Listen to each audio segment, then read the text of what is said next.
ధర్మకర్తగా, కరుణామయుడిగా, ప్రేమమయుడిగా, జాగ్రత్తటువంటి వాడిగా వచ్చాడు, వెళ్ళిపోయాడు. నెక్స్ట్ టైం సెకండ్ ఈసారి రాబోతున్నది హార్స్, గుర్రం మీద వస్తాడు. రాజులకు రాజుగా, ప్రభువులకు ప్రభువుగా ఆయన పరలోకాల నుండి ఈ లోకానికి వస్తాడు. 1000 సంవత్సరాలు ఆయన పరిపాలన చేస్తాడు. దేవుని స్తోత్రాలు చెప్పండి. హల్లెలూయా. 1000 సంవత్సరాలు తన బిడ్డల్ని పరిపాలన చేస్తాడు. క్రొత్త ఆకాశ క్రొత్త భూమిలో నీవు నేను మనందరము ఉండబోతున్నాం. కాబట్టి రెండవసారి రాజుగా రాబోతున్నాడు. ఎలాగ వస్తాడు? గుర్రం మీద వస్తాడు. కాబట్టి ప్రభువుని ఇప్పుడు పట్టాభిషేకాన్ని రాజుగా వచ్చాడు కానీ పరిపాలన చేయలా. రాజుగా అయితే వచ్చాడు కానీ యెరూషలేము దేవాలయానికి పరిపాలన చేయలా. రాజుగా వస్తున్నప్పుడు తండ్రి అయిన దేవుడు కూడా వచ్చాడట. ఇందా మీరు చెప్పినప్పుడు గాడిద పిల్ల అన్నాను కదా, గాడిద మీద బట్టలు పరిచారు, గాడిద పిల్ల మీద కూడా బట్టలు పరిచారు. ఇప్పుడు ప్రభు కూర్చున్నది గాడిద మీద, గాడిద పిల్ల మీద? మీరు చెప్పండి. మీరు ఎవరి మీద కూర్చున్నాడు ప్రభు? గాడిద మీద కూర్చున్నాడా, గాడిద పిల్ల మీద కూర్చున్నాడా? అక్కడ కూర్చున్నవాడు చెప్పాలి. వీడియో చేసి చెప్పండి, ఎవరి మీద కూర్చున్నాడు? గాడిద మీద కూర్చున్నాడా, గాడిద పిల్ల మీద కూర్చున్నాడా? గాడిద మీద కూర్చున్నాడు అన్నవాడు చేతులు ఎత్తండి. ప్రభు కూర్చున్న గాడిద మీద అన్నవాడు చేతులు ఎత్తండి. గాడిద పిల్ల మీద కూర్చున్నాడు అన్నవాడు చేతులు ఎత్తండి. ఇదేంటి రెండింటి స్పందించలేదు? ప్రభు కూర్చున్నది గాడిద పిల్ల మీద. దేవుని స్తోత్రాలు చెప్పండి. హల్లెలూయా. యేసయ్య కూర్చున్న గాడిద పిల్ల మీద కూర్చున్నాడు. గాడిద మీద దేవాది దేవుడు యెహోవా దేవుడు ఆత్మస్వరూపిగా వచ్చి దాని మీద కూర్చున్నాడట. దేవుని స్తోత్రాలు చెప్పండి. హల్లెలూయా. ఇప్పుడు యేసయ్య పట్టాభిషేకం జరుగుతున్నది. యెరూషలేము దేవాలయానికి వస్తున్నాడు కదా.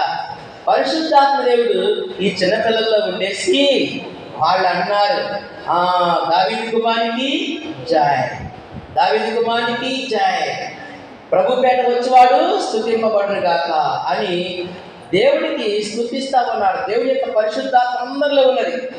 ఆ పరిశుద్ధాత్మ అందరిలోకి వచ్చాడు. కాబట్టి రాజుగా పట్టాభిషేకం కొరకు ఆయన యెరూషలేము దేవాలయానికి వస్తూ ఉన్నాడు. దేని మీద? గుర్రం మీద, గాడిద మీద? దేని వస్తున్నాడు? గాడిద మీద వస్తున్నాడు. ఈసారి ఎలాగ వస్తాడు? ఇప్పుడేమో సమాధానకర్తగా వచ్చాడు. ఈసారి ఎలాగ వస్తాడు? తీర్పరిగా, జడ్జిమెంట్ ఇవ్వడానికి వస్తాడు. రాజుగా వస్తున్నాడు, పరిపాలన చేయడానికి వస్తున్నాడు. ఎన్ని వేల సంవత్సరాలు? 1000 సంవత్సరాల పరిపాలన.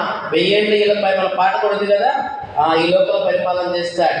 కాబట్టి అప్పుడు సమాధానకర్తకు వచ్చాడు కానీ ఈసారి రాజుగా గుర్రం మీద ఆయన పరిపాలన చేయడానికి వస్తామంటాడు. చివరిగా యేసయ్య మరి ఈ లోకానికి ఆ యొక్క మట్టలాదివారు జరుపుకునే సందర్భాన్ని ఏమంటున్నారంటే దేవాలయాన్ని శుభ్రం చేశాడు. ప్రభు వచ్చాడు దేవాలయానికి. వచ్చేసరికి వ్యాపారం చేస్తున్నారు. వింటున్నారండి?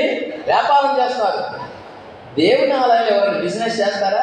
ఇప్పుడు మన దేవుని ఆలయం, దీనిలో కూరగాయలు, టమాటాలు ఏమన్నా అమ్ముతారు? ఇక్కడ ఎవరైనా పంటల ఇక్కడ వచ్చి వ్యాపారం చేస్తారండి?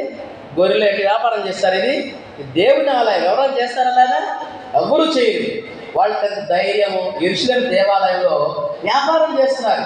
అప్పుడు ప్రభు వచ్చాడు, మొత్తాన్ని కొట్టి అక్కడ ఉన్నటువంటి వ్యాపారస్తులు అందరూ కూడా వెళ్ళగొట్టేశాడు.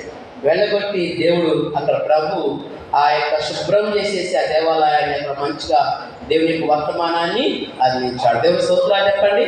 హల్లెలూయా. కాబట్టి దీన్ని మనము ఏమంటున్నామంటే దేవాలయాన్ని పరిశుభ్రం చేసేటువంటి పండుగ అని కూడా ఈ మట్టలాదివారాన్ని చెప్పుకుంటారు. కాబట్టి ఈ మట్టలాదివారం 7 సందర్భాలు మీకు వివరించాను. కాబట్టి ప్రియమైన దేవుని సంగమా, మనము ప్రభు త్వరగా వస్తున్నాడు.